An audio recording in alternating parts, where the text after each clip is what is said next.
الميزان مش مقياس، الميزان بيقيس كتلة واقفة عليه. سي مثلا لو انا شخص واقف 80 كيلو وشخص تاني 80 كيلو، ده عنده سمنة وده عنده ماسكولار اكتر، هيقفوا على الميزان هيقيسوا الكتلة اللي واقفة عليه 80 كيلو، اللي هيفرق فيهم شكلهم.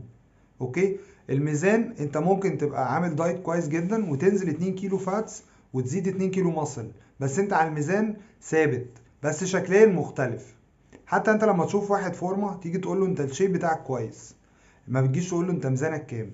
ايه الحاجات اللي انا ممكن استخدمها عشان اعرف الميزان بتاعي كويس؟ ان انا ممكن اخد مقاساتي كل اسبوعين او ثلاثة عن طريق المزورة، وهحط لك فيديو. اكتب لي تم في الكومنت وانا هبعت لك اللينك بتاع الفيديو. تاني حاجة، ان انا ممكن اخد صورة في مكان معين، اول ما اصحى في اضاءة معينة اظبط حالي عليها،